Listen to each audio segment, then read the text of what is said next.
Now, I'm only a high school student, so I'm not an expert in very many things. I'm aware of global warming, but by no means am I an environmentalist.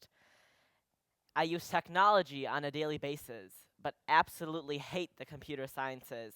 And if you asked me about global economics, I would just drop dead. However, being in the public education system of the United States for all my life has taught me a couple things, including my sole expertise. So today, I will be talking with you about that expertise, how cheating makes the world tick. In order to explore the effects of cheating, I chose to team up with IB schools around the world, from Brazil to Australia to France, and gave diploma students a survey regarding cheating in science internal assessments. Science internal assessments is basically a fancy word for a lab report, an intensive lab report that international baccalaureate students must perform. It was an extremely exciting and enriching opportunity for everyone involved, and we were all waiting with anticipation for the results. In fact, my school's IB coordinator said that this was the largest survey ever performed on a global scale by students regarding the IB program. Now let's get into some of the results we found. About 48% of the students admitted to changing data on one or more science internal assessment. Half of that admitted to completely making up data out of thin air. But thankfully, the majority of students who cheated admitted to cheating when we asked them to. Okay.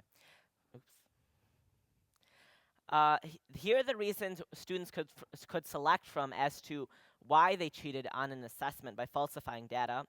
And they range from 45% of the population saying they simply did not have enough time to collect data, to thankfully only 6% of the population saying that they simply did not feel like collecting any real data. Okay, are you guys impressed yet? Now, what if I was to tell you that someone made up all the data that was just presented? How would you react? How would you feel about that betrayal of trust? What if I told you that I did? I made up every single point of data I just presented. I cheated.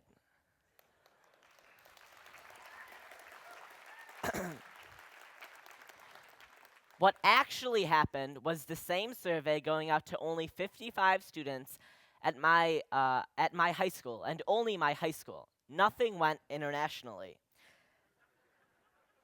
So, once again, let's look at the results of a survey on cheating in science internal assessments. Once we actually performed the survey, the results we found were extremely startling. On average, 52% of students admitted to completely falsifying data, making up data out of thin air. In addition, the vast majority of students who cheated by falsifying data did not admit to cheating when we asked them to, or when we asked them if they cheated. We also found that students taking one science as compared to two sciences were more likely to make up data, they were more likely to change data, but they were less likely to say that they cheated. Despite students taking more sciences having more incentive to cheat because they have less time and more pressure, they seem to have more dedication towards the sciences, making it more likely for them to use real data. Finally, the reasons why students cheated is perhaps most telling and most frightening in regards to the aims of the IB program. We all know that the IB program puts a huge emphasis on holistically viewing each and every student's work. And basically, you can have absolutely horrible data but still get a decent grade on a lab report. However, the most commonly cited reason for students, at 35%, for why they cheated was to get good results in order to write a good conclusion. Clearly, students did not believe that getting data that wasn't correlated or was not acceptable within an acceptable range of theoretical values would lower their likelihood of writing a good conclusion. So right about now, you guys might be wondering why I even bothered lying to you and presenting fake data at the beginning of my presentation. And the reason was to show you just how easy it is for students like myself to cheat on assessments, whether it be a simple chemistry test to an IB internal assessment. As you saw, the data I made up underestimated the percent of students who cheat and assumed that students who cheated would admit to cheating. Now, originally, I planned to spend this entire presentation time just on the differences between the real and the fake data. But the huge contrast between the two got me thinking, and I realized that something has to be done to stop all this cheating. Fortunately or unfortunately, cheating makes this world tick, not just in school, but in the real world. All you have to do is look in the news, and you'll find cheating on Wall Street, you'll find cheating on Downing Street, and probably down your own street. In fact, cheating is encouraged by the business world, maybe not business schools, but by the business.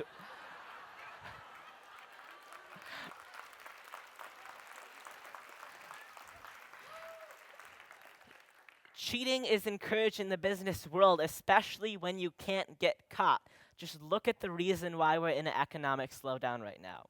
And that leads me to the title of my talk, 7 ways to stop cheating. Number 1 is to remove incentive. We all know that barbed wire will stop idiots from climbing tall bridges. But for some reason, we simply cannot apply that same concept to other places in the real world. Incentive in the real world is almost always money.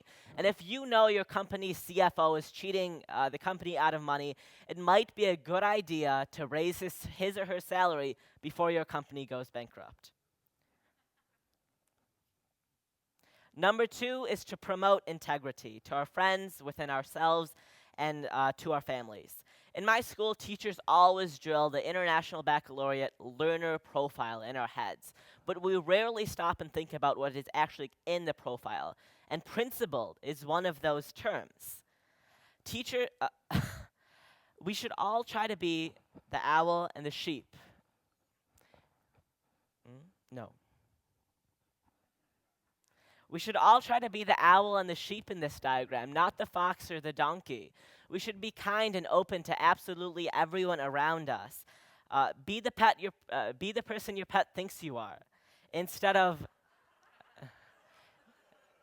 who you act like you are. We all know that cheating in the real world is a secret, especially after the crime has been committed. However, if we promote integrity and openness in our society, cheating will simply not have a place. Number 3 is to demonize cheating. We have got to get rid of that idea that cheating is the cool thing to do. Older siblings and parents shouldn't be telling their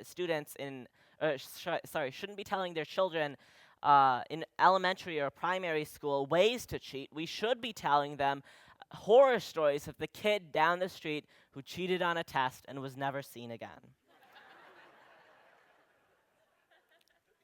Number 4 is somewhat related. Educate. Education is key to creating a society where no one has the need to cheat. Educating people what cheating actually is can lead to a cheat-free world. As we saw in the real data before, the majority of students who cheated on an assessment said they didn't cheat. And that is because of the lack of education in what actually constitutes cheating. We can show students the huge difference between what actually happens in the real world versus what we think will happen. And students might carry out investigations just to see how messed up the data is. The 5th way is to create real consequences. Let's face it, in both the real world and in school, consequences for cheating are maybe a slap on the wrist and some profits for a defense lawyer out there. If you can't think of any consequences for cheating, just Google the word cheating, and I can guarantee you there are thousands of blogs out there with angry wives talking about what they did to their unfaithful husbands.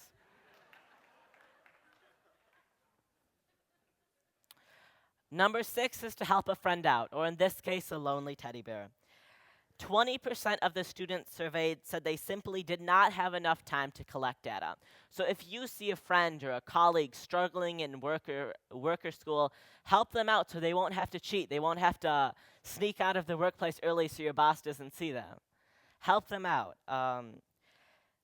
We all know that cheating is never a person's first resort. In fact, it is probably their last.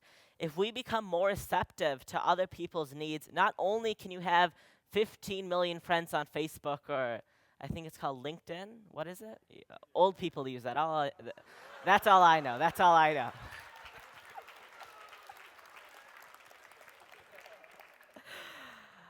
Not only will you have 15 million contacts on that website, but you'll actually be able to help those friends or contacts out in their time of need so they won't have the need to cheat. And finally, number 7.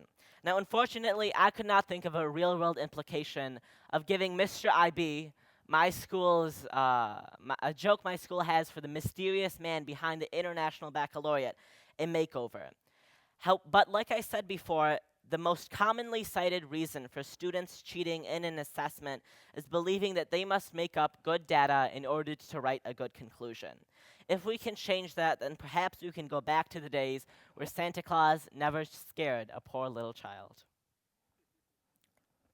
Maybe this isn't a lesson for just us as IB students or coordinators or teachers, but a lesson for all of us as humans. I'm not an expert in very many things, although I am aware of global warming, at least know what global economics means, and use technology on a daily basis. However, I am an expert on cheating and look forward to the day when people like me are no longer needed.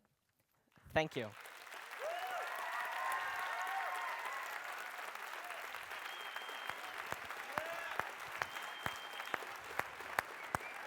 Thank you.